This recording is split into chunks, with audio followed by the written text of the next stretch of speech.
بسم الله الرحمن الرحيم تبارك الذي بيده الملك وهو على كل شيء قدير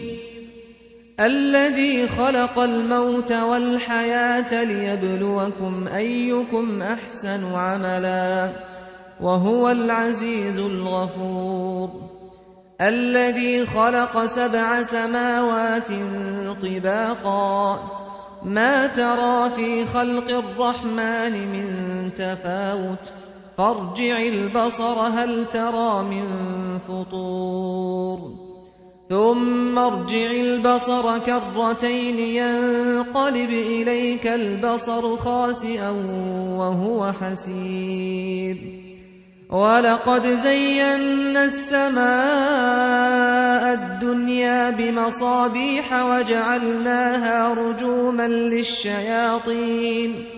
وأعتدنا لهم عذاب السعير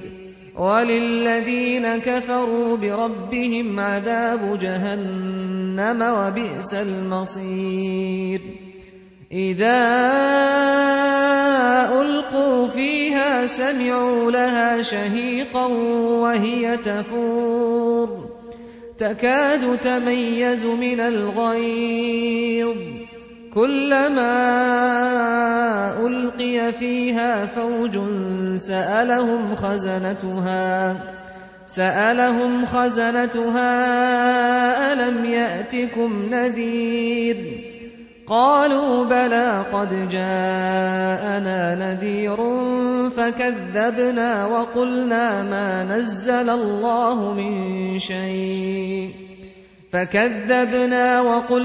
ما نزل الله من شيء إن أنتم إلا في ضلال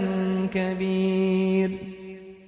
وقالوا لو كنا نسمع أو نعقل ما كنا في أصحاب السعير فاعترفوا بذنبهم فسحقا لأصحاب السعير إن الذين يخشون ربهم بالغيب لهم مغفرة وأجر كبير وأسروا قولكم أو اجهروا به إنه عليم بذات الصدور ألا يعلم من خلق وهو اللطيف الخبير هو الذي جعل لكم الأرض ذلولا فامشوا في مناكبها وكلوا من رزقه وإليه النشور أأمنتم من في السماء أن يخسف بكم الأرض فإذا هي تمور أم أمنتم من في السماء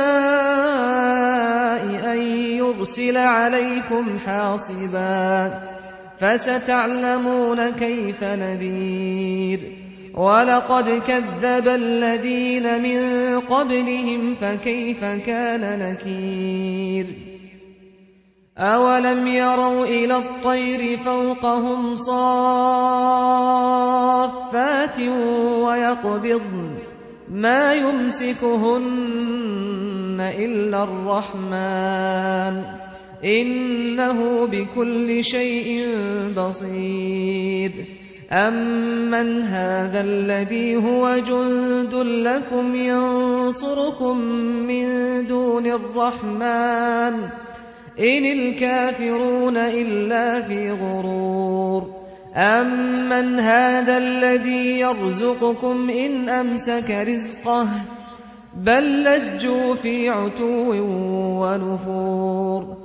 أفمن يمشي مكبا على وجهه أهدى أمن